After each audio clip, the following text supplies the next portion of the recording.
Buenas noches. Lo sucedido en el Chocó con 50 víctimas de la malaria connota un recrudecimiento o una reaparición de una enfermedad que se creía extinta o desaparecida en el contexto de las patologías a nivel colombiano. ¿Y a qué se debe ello? Muy posiblemente a un aislamiento climático, además del geográfico, producido por un régimen de lluvias que inesperadamente se incrementó en este año, que inesperadamente retornó como consecuencia del cambio climático y del deshielo polar, regresó afectando a estas zonas tórridas, a estas latitudes costeras de bosques lluviosos, que muy distinto a lo que ocurre en los bosques de clima seco, eh, muestran un comportamiento facilitante para la reaparición de la malaria. Pero pueden haber otros factores que en el contexto tengan que ver, más allá del calentamiento global o del régimen de lluvias, que se hubiera podido implementar. Posiblemente lo que tiene que ver con la minería ilegal. En efecto, el problema de la minería ilegal nos muestra que cuando hay un influjo desmedido o desproporcionado de la actividad humana sobre el ecosistema, puede alterarse el equilibrio del mismo.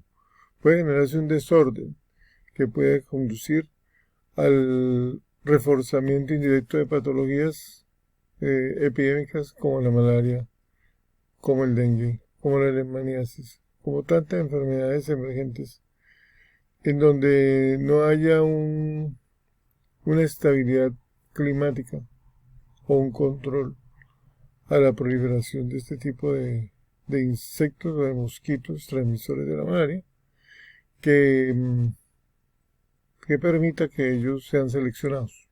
En otras palabras, el impacto negativo de la actividad humana sobre el planeta, en este caso el impacto de la minería legal, ha dado lugar a que enfermedades que se crean desaparecidas puedan reaparecer. Algo muy parecido a lo que ocurrió en Venezuela, en donde coexistían diferentes enfermedades a consecuencia de una actividad minera amparada por el Estado, pero que desequilibraba los ecosistemas. De manera que esto que está ocurriendo ha sido nefasto para la región como producto de muchas actividades que posiblemente han sido negativas. La deforestación también, porque no olvidemos que hay eh, lugares que han podido ser objeto de una actividad humana de impacto negativo, no solo por la minería, también por la deforestación, particularmente en esta zona costera del Pacífico.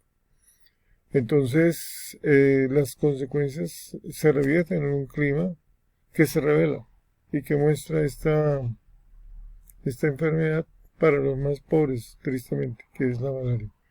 Ante ello, pues solo queda tener medidas de contención, de prevención, como lo indica aquí esta campaña que ya databa del 2006 al 2009, pero ahorita se ha recrudecido, la enfermedad ha reaparecido literalmente. Si bien se estaba previniendo y controlando, inesperadamente ha reaparecido. Entonces, ¿qué se necesita? Usar toldillos, usar insecticidas, repelentes, todas las medidas de prevención, evitar estanques de agua en lugares donde se habite, controlar las basuras, casi las mismas medidas que se emplean para el dengue, y posiblemente una acción epidemiológica de vacunación masiva, esterilizada también, que pudiera prevenir estas morbilidades o el impacto que tuviera esta enfermedad en la sociedad.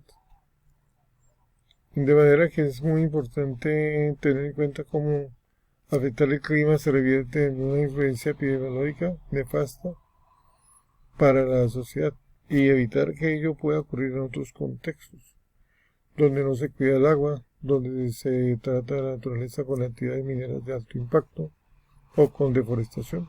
Se pudiera desestabilizar el clima hasta traer consecuencias inesperadas de rebelión climática. Una cierta rebelión natural. Entonces, sería algo así como la rebelión de las masas de los biomas por cuenta de una actividad humana de impacto negativo.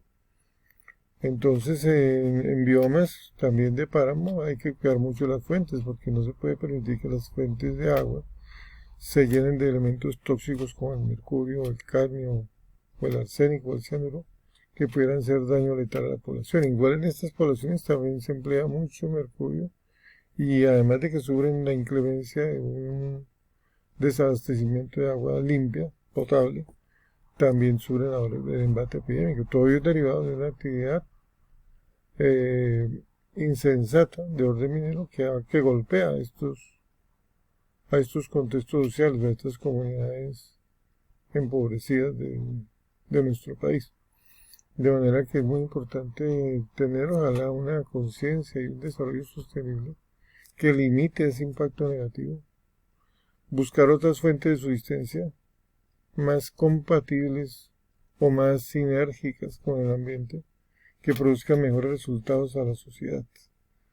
Porque por el camino que se va es un camino de patologías, es un camino de envenenamiento tóxico paulatino de las comunidades.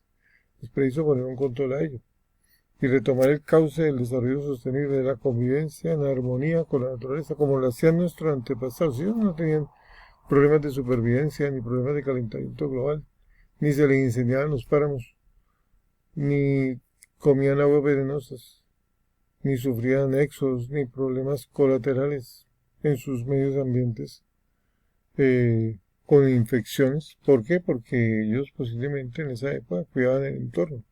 Vivían otros tiempos, de un clima más permisivo, más hospitalario. Pero el clima ahora es hostil, es mucho más susceptible de las variantes de calentamiento global.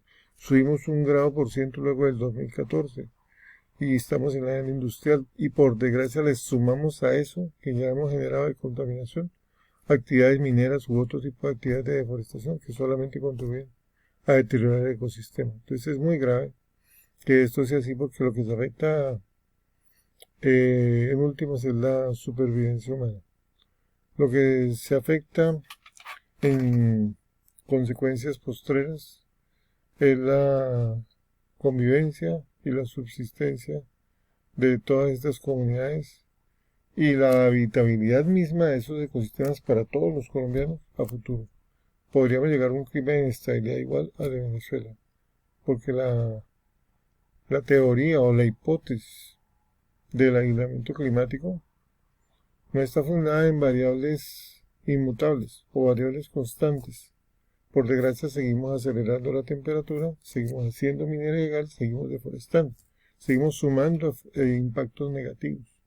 Y mientras esto sea así, el contexto nos puede dar unas desagradables sorpresas de rebelión de la naturaleza, de rebelión de las masas biomáticas, desdeñadas por el cuidado humano, de armonía en la convivencia con la naturaleza, tal y como lo hacían nuestros antepasados, que es la gran diferencia. No empleaban tantos químicos como para poner en el borde crítico la subsistencia misma de ellos mismos o de otras especies.